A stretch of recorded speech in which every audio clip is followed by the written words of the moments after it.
Colton Joseph will begin the transfer portal process at quarterback, but there's going to be a lot of big names still coming down the pipe. Locked On presents The Portal, the daily podcast covering college football recruiting and everything NIL. Part of the Locked On Podcast Network. Your team every day. Back into the Portal Podcast, where you get your daily recruiting, NIL, and transfer portal scoop. I'm Brian Smith, longtime college football recruiting analyst. Thank you for making the Portal Podcast a part of your day, each and every day, right here on the nation's #1 podcasting network, Locked On. We're going to be talking about the transfer portal quarterback situation as the season is now over. Only thing left are bowl games and the playoff. You're going to see a lot of names come out this week and next and the week after. And for the record, January 2nd through the 16th is the official portal window when all the paperwork really gets done. But right now is the most important time for your team and every college football team to figure out if we're going to be in the transfer portal quarterback market. I don't know who all is going to get in, but we're going to talk about Colton Joseph in a little bit. This is the first guy that's going to be a trendsetter, and it's going to be a player that's a great measuring stick for not just whether Tennessee or Florida State or somebody like Oregon, if Dante Moore leaves. All these guys have an opportunity, but he's one of the first. He's at Old Dominion. We're going to be talking about how a guy from a lower level ends up at a big-time program. It's going to be kind of interesting because, again, this is just the beginning of it, but we need a barometer. So Colton Joseph, we'll get to a little later. But the first thing that I want to talk about, and if you take nothing else from the show, it's the following.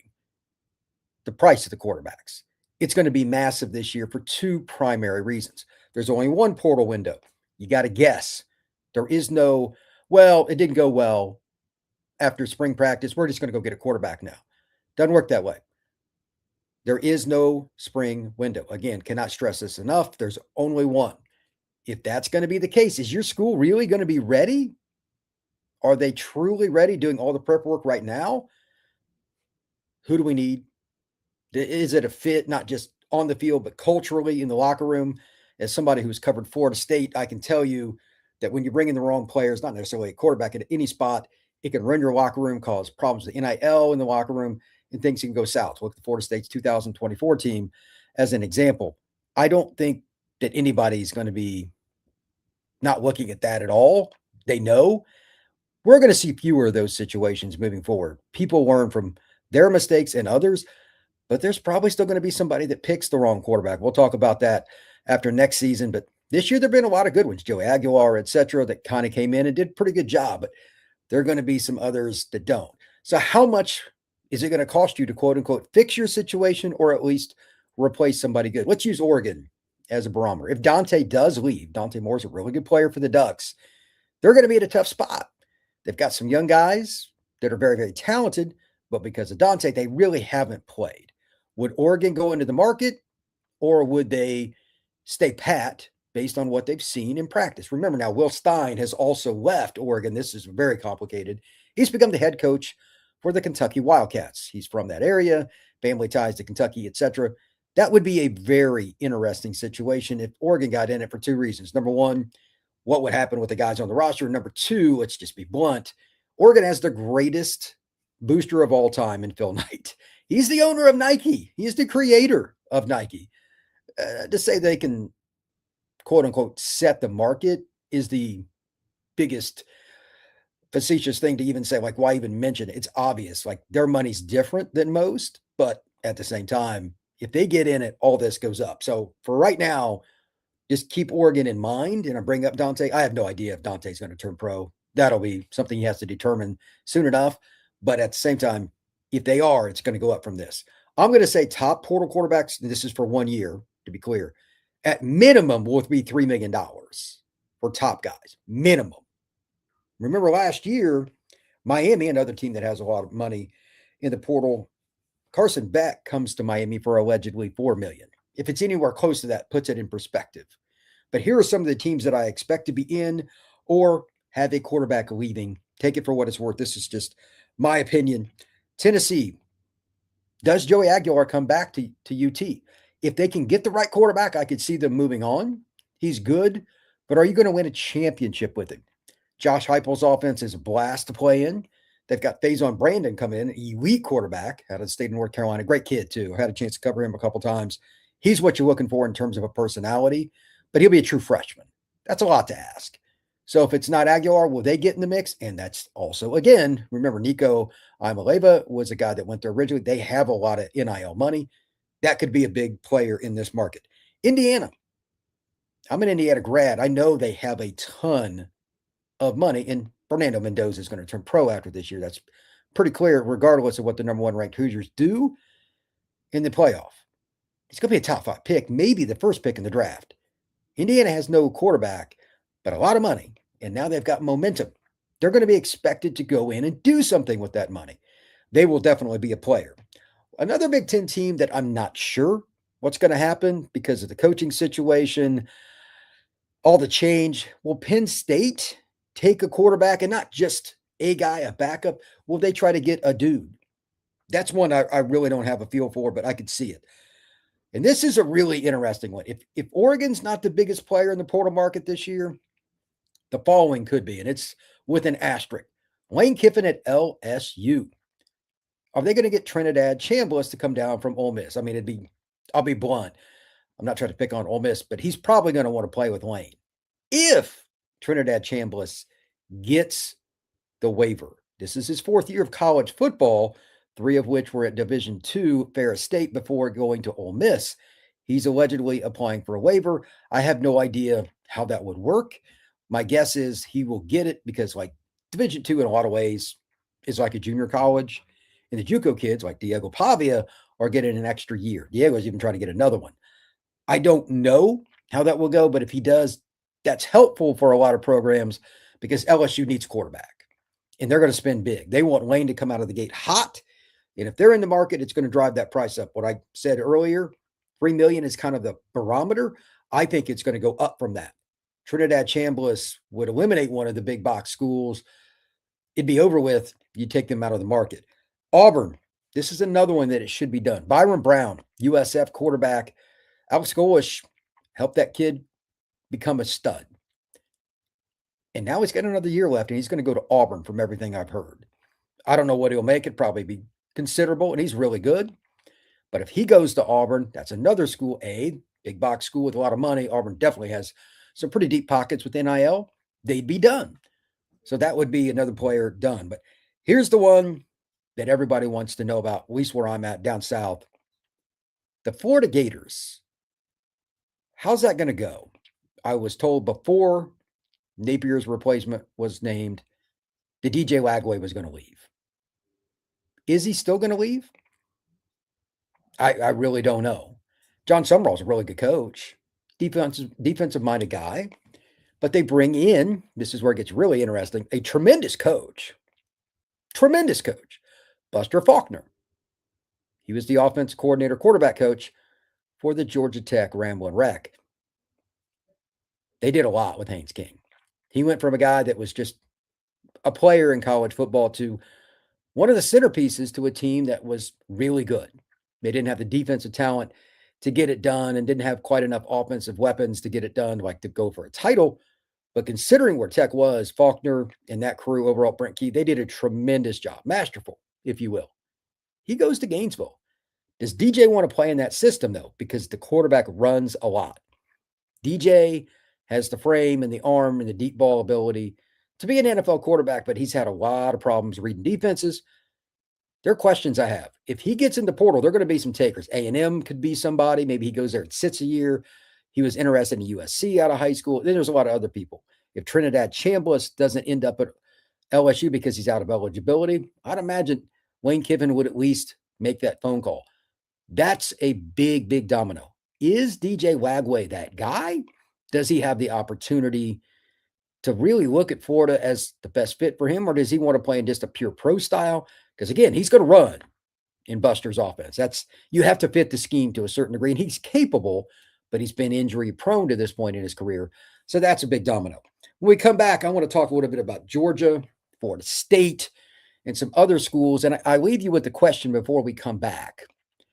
How much do you think it is you get to a point for paying, whatever school you're at, doesn't matter, How much is too much? How much is too much out of your coffers to pay for a quote unquote top quarterback? We're going to talk about that next, right here on the Portal Podcast. Today's show is brought to you by our friends over at Game Time. The World Cup is coming back to North America for the first time since 1994. It has been a long time. And with 48 teams for the first time ever, it's going to be a massive event.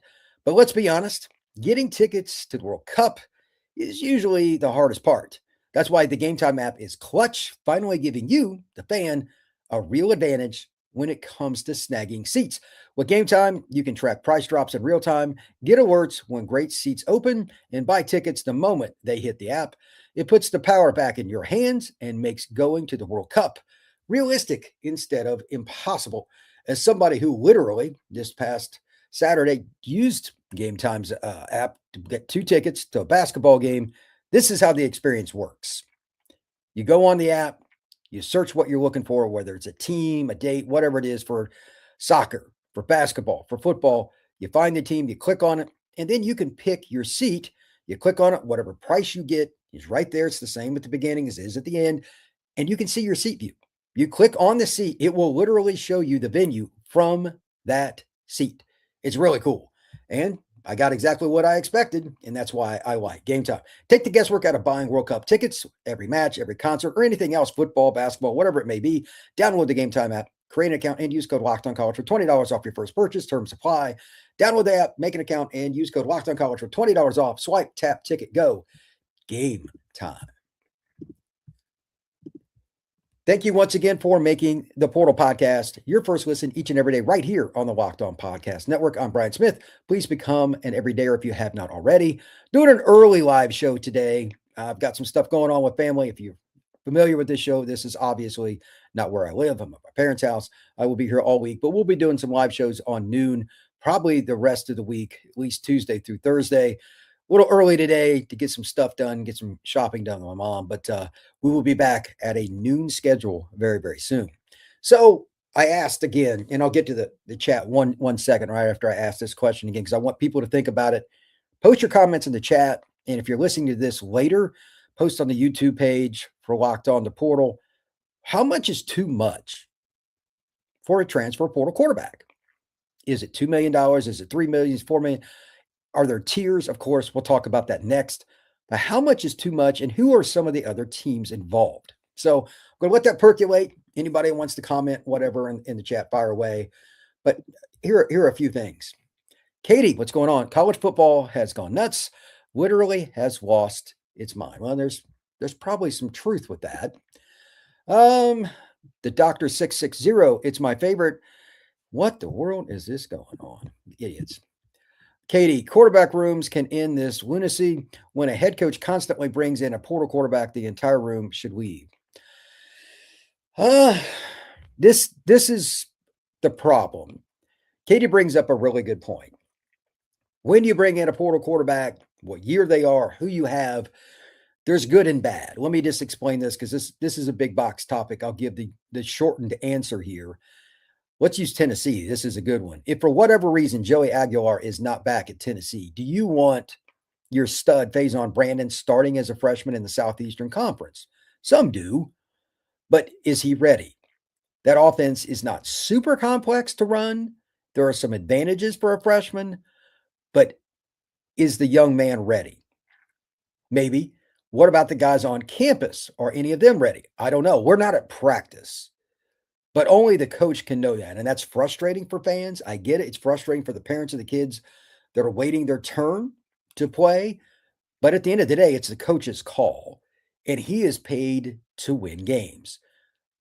It is my experience in the last couple of years from talking to people that work at NIL, deal directly with the head coaches and the collectives, the players themselves at quarterback trainers, all of them, it's pretty much the same thing.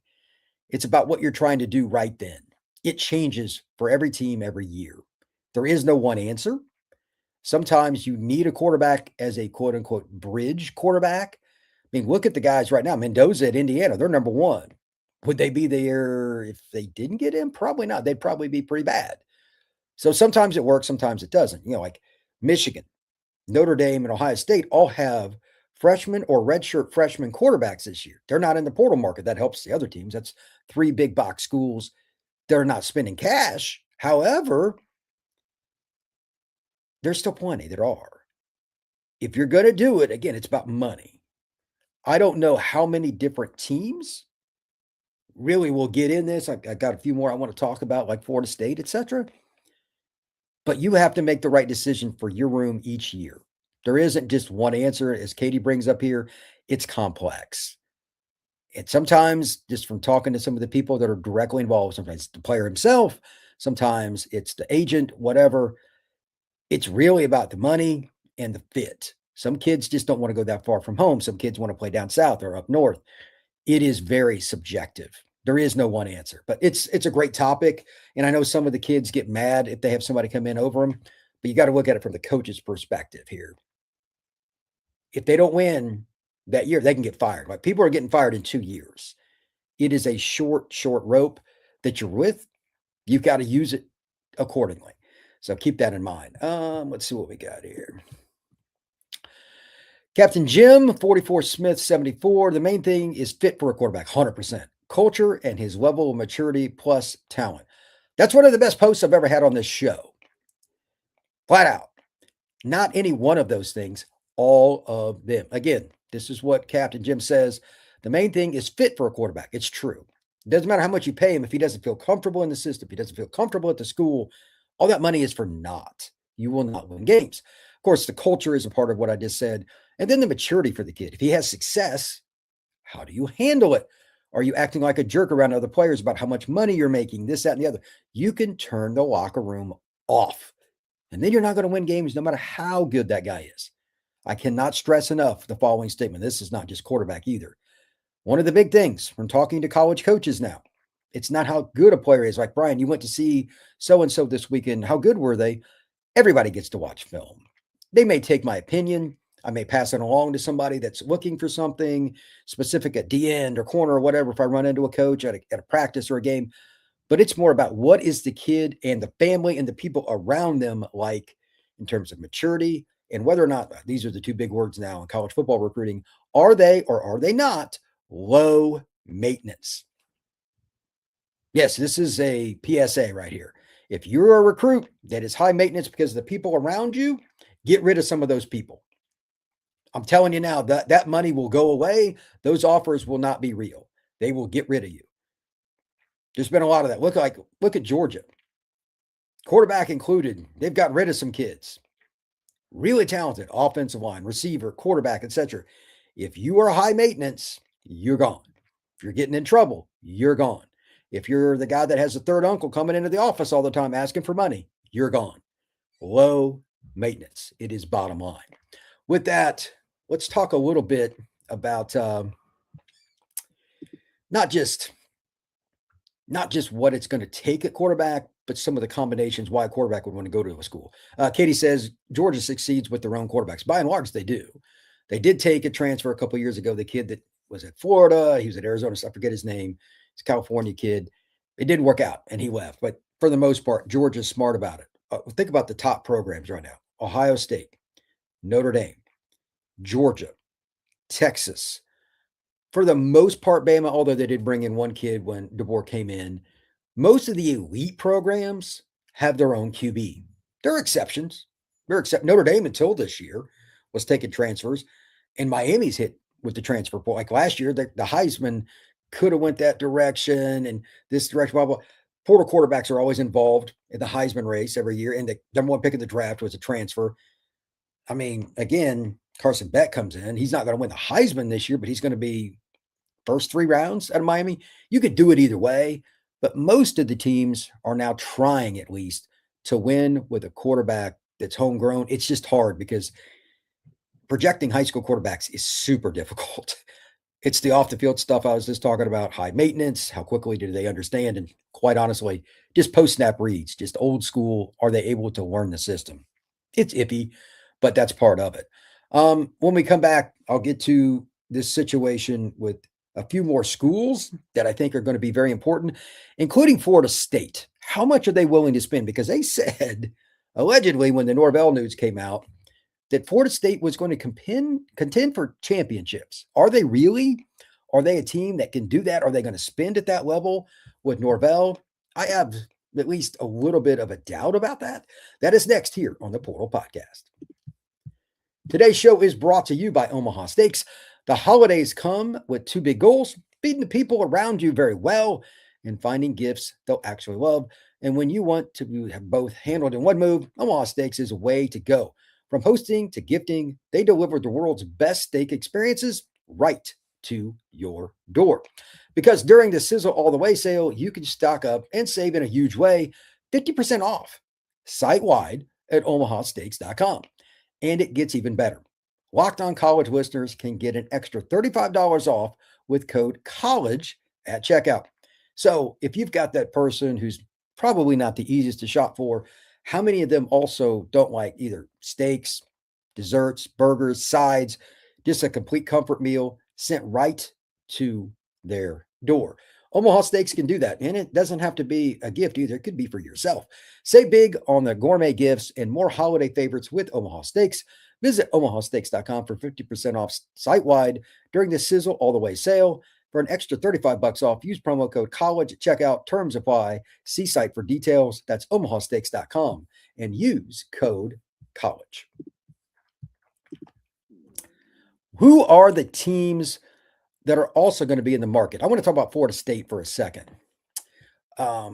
There's not just one team, in my opinion, that really ends up taking the cake for this whole market, unless it's maybe, again, as I said at the earlier part of the show, Oregon, because they got so much money. But Florida State's in a really precarious situation. Mike Norvell is back. How much are they going to spend to keep him around? Are they going to spend just enough to get to bowl eligibility and wait for his contract to go down in a couple of years, get rid of him and start all over and then really spend? Or are they really going to go all in right now? It was denied. Talking about Tommy Castellanos, he thought he was going to get another year. He's appealing. But if he doesn't get it, they got to get a quarterback to at least compete. I personally think they've got a couple guys on the roster they should give a really strong shot to play. Kevin Sperry is a freshman this year that's got some talent. But whatever the case may be, they're going to bring in some kind of quarterback. Will they go big dog and go spend $3-4 million on a guy? That can change the market. Maybe they're going to compete at the top with Lane Kiffin and LSU, with Indiana and Kurt Signetti. All those kinds of teams. When you have more in the mix, if you will, if there are just 3 or 4 guys, that's gonna make a big difference. And to that end, here are a couple others. Georgia Tech, Haynes King's leaving. I don't think they're going to spend a ton. Oklahoma State is going to get Drew Mustamaker, the kid from North Texas, because the coach is coming over with him. But what about Florida? If DJ leaves, are they going to go for big dog? I mean, there are some schools, Miami, obviously. There are some schools here that can really make this interesting. And that's why I want to bring up Colton Joseph. He's the quarterback at Old Dominion. Really talented player. He's thrown for a bunch of yards. He's a kid from just outside of Los Angeles. I believe he's Newport Beach. This season, this is the most important thing. He can do either if you want to run the ball a lot or pass it. As a runner, 158 carries, 1,007 yards, 13 touchdowns, 6'2", 200 pounds. He's got a couple of years of eligibility left, so you don't get just a one-hit wonder. And he didn't just do this against lower level. He ran for 179 yards against Indiana. Indiana's the team that just held Ohio State to well under 100 yards rushing. This kid's good as an athlete, as a runner. As a passer, he's still improving.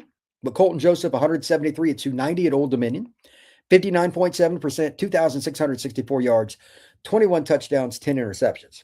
He's evolving. He's not a finished product, but he has an arm. He's an athlete, and he is proven in big games. If you run for 179 against Indiana, you're pretty good.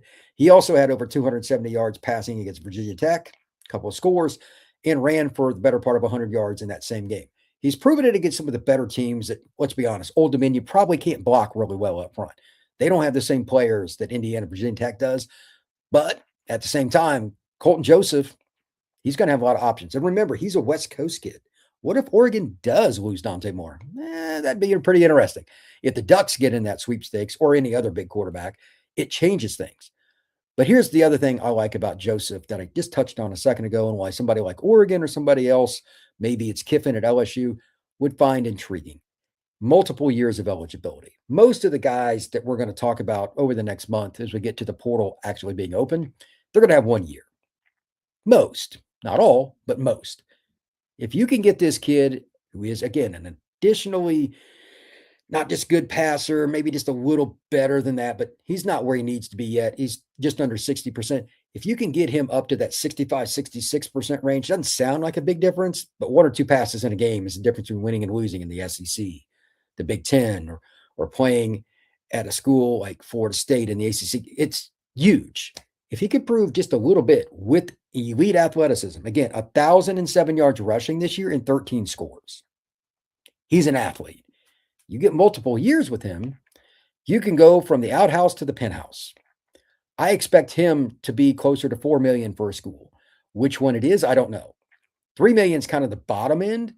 Florida State, Miami, maybe even Florida. So all the big three, possibly Penn State, maybe Oregon's involved. Tennessee's a team that may or may not be involved, depending on what goes on with Aguilar.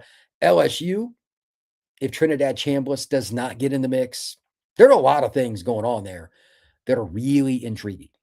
I think that it will be fun to see where he ends up because he's a trendsetter. He's early to the market.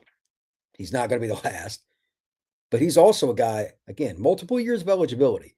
What could he do under Kiffin, somebody who's obviously a very good quarterback coach, if given multiple years? Jaden Daniels, ironically, and although he wasn't under Kiffin, the difference between him and some other guys that were older players, you saw the development. He was pretty good at Arizona State, but that maturity, having better players around him, obviously a ton of talent at LSU at wide receiver year in, year out. Maybe that's the spot for him. Or maybe it's another run pass quarterback. Whatever it is, the guys with multiple years of eligibility, I'm curious to see what they get just for year one. They probably will have clauses in their contract, but I think $3 million is going to be bottom end for 1 year. And if they're 2-year guys, you could be looking at $7-8 million pretty quick. And it's not out of the question. It's 10 years or 10 million for 2 years. It's very possible. I don't know if Joseph will be that guy. Kind of, again, it's going to depend on some random stuff. Mendoza is going to leave, so Indiana is going to be in the market. Does Trinidad Chambliss end up at LSU? I highly doubt he stays at Ole Miss if he has another year of eligibility. Dante Moore, does he turn pro, especially if he has a good college football playoff for the Ducks, or maybe they go to the final game or something? We'll see. We got the 3 Florida schools. You got Tennessee. This is going to be wild.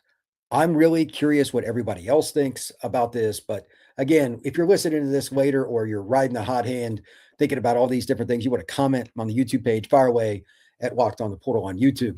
Katie, Miami has done nothing to develop their quarterbacks. They have to go portal. How long can this go on before it bites them in the butt? This is a great question. Katie brings up something here that every team goes through. Notre Dame was in that situation going into this year. They decided not to go portal, and they bring on CJ Carr. Obviously, he's very talented, but that's not always the case for every school. And it's a big question around the Miami program. My buddy Alex Dono, who runs Locked On Canes, told me he expects the Canes to go portal again. They've got a freshman that's pretty talented, and they've got a signee, but Mario's a conservative guy. I highly doubt he's going to go with a redshirt freshman or true freshman. Will this be the last year they go portal? Possibly. But if they got Colton Joseph, it could cause some angst. Who knows? Again, he's got multiple years. So if they go portal quarterback, 1 year is my guess. They would have to take a guy that's a 1-year hit, or they're going to risk losing not one, but both of the young quarterbacks that are on the roster that most people think the Canes are going to do something with. And there's also Emory Williams, who's waited his turn. He's been the backup for 3 years in Miami. He might leave no matter what if you take any portal quarterback. There's always risk. So it's a very good point. Katie, let me ask you, do you think Florida's going to take quarterbacks? Of course they are. DJ or not, whether he's there or not, they don't have much for right. They got like 2 quarterbacks on the roster. So that's very, very complex. The other part, you got to figure there's going to be somebody unexpectedly that's going to lose a quarterback. That changes the market too. Maybe it's somebody has a tie to South Florida. By the way, Fernando Mendoza is from Miami Columbus, the same high school that Mario Cristobal's from. I don't think they went after him. That's probably the biggest mistake he could have made because I think he's even better, obviously, than the quarterback they have. But whatever, the situation plays out, and it makes the portal so wild. Final point here, Miami, Florida State, whatever team, it's going to be a lot of money. And your entire offseason starts with quarterback because it's the most expensive. $3 million, again, is my barometer minimum price that I expect to see. It could be more. It could be really, really dicey. For some teams, if they have to win now, like if that coaching staff is on that teeter-totter point of getting fired, that price could go up. It's going to be very, very, very fascinating. Thank you once again to everybody that came into the chat, for everybody that comes in each and every day here on the Portal Podcast. We'll be back to noon shows very soon, but this I needed to get out of the way a little earlier. I apologize for the early start time for those of you who are used to a noon show, but everybody have a good one. We will see you again soon right here on the Portal Podcast.